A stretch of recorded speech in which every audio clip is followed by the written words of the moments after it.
know what the class was on, but did you learn anything? Well, my name is Mr. Lanier. Can y'all say hello, Mr. Lanier? I'm just playing. What's up,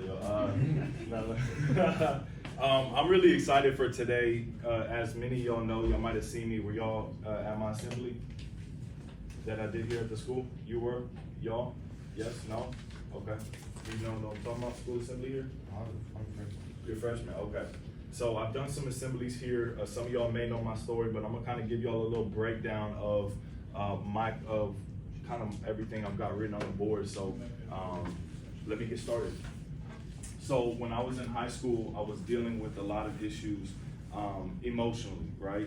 I had this whole story of things that I had went through since when I was a kid, back to as early as when I was 6 years old. I was diagnosed with ADHD and put on medication, told that I was a problem child, really embraced the lie that, you know, I was just not going to be successful, and I kind of was headed towards a very negative path that led to a lot of bad decisions that I made in my high school. And I went through addiction, depression, suicidal thoughts. I mean, I've just been through the most crazy stuff, right? And I learned a lot of very important lessons about the importance of processing your emotions in high school, because what I did was not the right way to do it. So my heart in today's class is that you will learn and maybe be encouraged and inspired to focus on the condition of your heart and the emotions that you deal with as a high school student. Does that sound good? All right, cool. So as I explained to y'all, I'm gonna take y'all through what is kind of what I call the wound chart. So do y'all have notes? I would strongly encourage y'all to write this, kind of write along with me as I speak, if it's not going to distract you. If it's gonna be easier for you to just watch and listen first and then write it down later, then that's cool. But I'm gonna kind of walk y'all through like a long flow chart of everything I wanna get off my chest in the next 20 minutes. So I'm gonna set an alarm for myself so I can shut up when I need to, and we will kick it off. Let's see, what'd I say, an hour and 25 minutes, right? Yeah, something like that. All right, so the wound that I was dealing with, man, have you ever just had people in your life that's like, man, don't vape, don't drink, don't skip, they tell you all these things that you don't need to do, right? Y'all know what I'm talking about. Have you experienced that?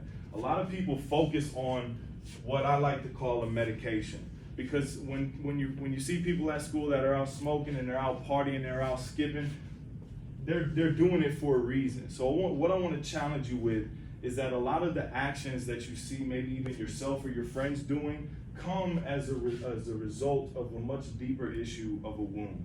So for me, for example, I was wounded when I was 6 years old and told that I had ADHD and that I had to start taking a pill every day. That wounded me. From my parents, from my teachers, at that young age, I was wounded. The message that came along with that wound, because there's always a message to come along with the wound. The message that came along with that wound was that, man, it's my fault. I'm a problem child. There's something wrong with me, right? So I started to believe that message deep down in my heart. Now, instinctively, as a result of believing that I'm a problem, that there's something wrong with me, I built up a false identity. I began to portray and put up this false identity that there's really nothing wrong with me. I might really believe deep down the message that I hate myself and that I'm a problem, but I'm going to show to everyone that I'm the most confident. I'm going to try to be the most friendly, the most outgoing, but deep down, I'm really wounded. And the only way to really maintain this false identity is through self-medication. And that can look like a million different things. It can look like smoking. It can look like drinking. It can look like working too much. It can look like caring too much about your sports and finding your identity in anything, you know what I'm saying, that you can to cover up this message that you really believe about yourself deep down, okay? So, as a result of all this, where does that lead us? This paints the picture that our souls, our emotions, we are constantly yearning as humans for this deep question to be answered in our lives. It's the question that every single person asks from the minute that they are born instinctively. This is what we grow up wondering. And the question is, do I have what it takes? The question that we all desperately want to know is, do I have what it takes? okay?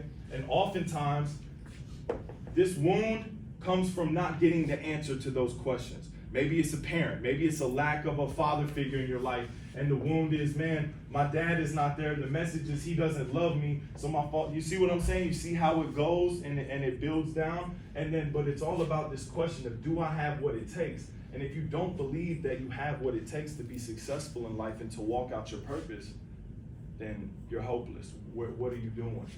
So that's where I found myself, being hopeless, feeling like I don't have what it takes and wanting to prove it in any way that I possibly could. And I learned some hard lessons and some great lessons, and I want to go over these right here. The first one is that time does not heal all. This is such a lie. So many people will say time heals all, and I'm like, man, if that is the case, then why don't you go get a little infection on your foot and just give it some time? Just give it some time. Go get you a little nick, cut you a little, scrap yourself with a little rusty piece of metal, and just give it some time if time heals all. What happens if you get a wound and bacteria gets into that wound and your heart starts becoming like, try to transition into thinking not necessarily about the physical, but we're talking emotionally. If you get wounded and you don't find healing for that wound, over time it's going to fester, it is going to get worse, you're going to grow more bitter, more angry, more confused, and you will never find healing just from time passing. Now it may get easier to process, you might think about things different, but time does not heal all, don't be mistaken. There's an ancient proverb that I love and respect very much. It says, above all else, guard your heart, for everything that you do flows from it.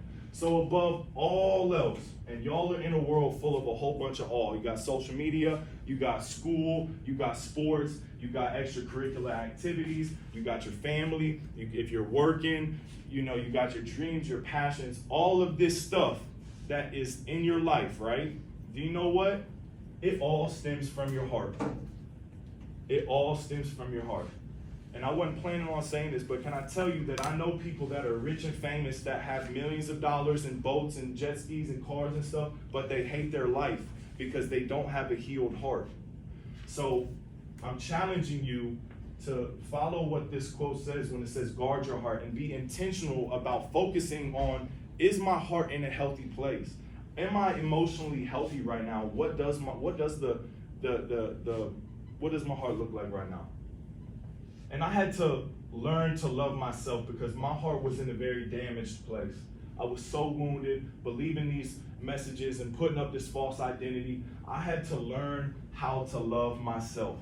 I had to learn how to look in the mirror and fall in love with the purpose that I had, with the specific talents that I had. I had to stop comparing myself to everybody and realize that in the mirror, there's only one me.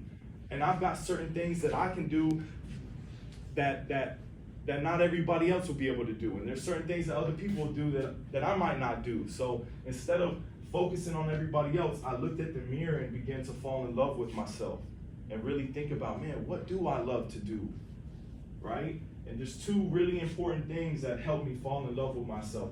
First was doing the right things with the right people. Because if you're doing the wrong things with the wrong people, you're just going to find yourself in a continual downward spiral, right? If you're around toxic people, they are going to rub off on you. If you're around dishonest people, or people that are not setting goals and are not managing their time and are not doing these things to become successful, then you're going to end up very similar to them. But if you do the right things with the right people, that can be so healthy and detrimental in building you up into the person that you're created to be. So that's with friends largely, and then on top of your friends, right? Mentorship and coaching. If you were at my assembly, you heard that this is one of the most game-changing things that I've ever done in my life. Mentorship and coaching, I broke it down into two categories. I broke it down into the first one, which is submitting, which is listening. Because if you're gonna ask for a coach, or if you wanna be coached, or you wanna be mentored, and you're gonna go and listen and not do what they say, don't waste anybody's time. Just don't be on the team. Do you know what I'm saying? So if you're gonna say, you know what, I'm gonna take guarding my heart seriously, I'm gonna take processing my emotions seriously, I'm gonna pursue doing the right things with the right people, I'm gonna pursue relationships with mentors and coaches, my first step of advice is to submit to them. and I've been doing this for many, many years, and I listen to what they say, and sometimes their advice challenges me and it triggers me, and it might not make sense to me all the time, but sometimes I still do it because I've made a decision to submit to the authority. And the best leaders are the best students. The best teachers are the best students. The best leaders are the best followers. And before you become an amazing leader, you have to learn how to be led. You have to learn how to submit. And I've been doing this for many years from some amazing leaders, and now I'm in the process of learning how to raise other leaders myself. So I'm now stepping into a position where I'm leading leaders.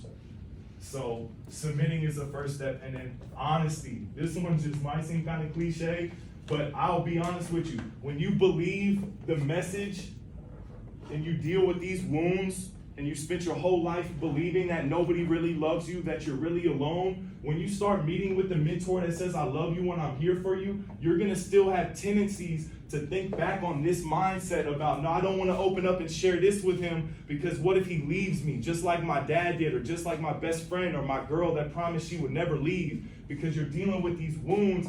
And that's why it takes going here and being intentional about guarding your heart and pursuing these relationships. And a huge part of that is the honesty. You have to be honest. You have to share realness and deep things that you wouldn't necessarily share with everybody. And then the quote that I always say with this is, you are not supposed to share everything with everyone, but share everything to someone. So y'all might want to write that down. Don't share everything to everyone. I'm not telling y'all to go on Facebook, go on IG, and just post all your drama, all your business. I'm telling you to find trusted leaders, trusted adults that you can be honest with in sharing the wounds that you've accumulated, people that will be able to healthily walk you through the process of healing, to affirm you that you do have what it takes, to coach you, right? To help encourage you to do the right things with the right people. And as you submit to them and share to them, you will find healing. You will find growth. I promise you, I'm a living example. So to be 99% known is to still be unknown. That's a really cool quote that one of my very influential leader said. So you can literally have 99%. Man, they know almost everything about me. But if there's a little sliver, the little dark secret that nobody knows about what you went through or what happened to you, that you've never told anybody because you're so scared and you're so wounded and you're so hurt.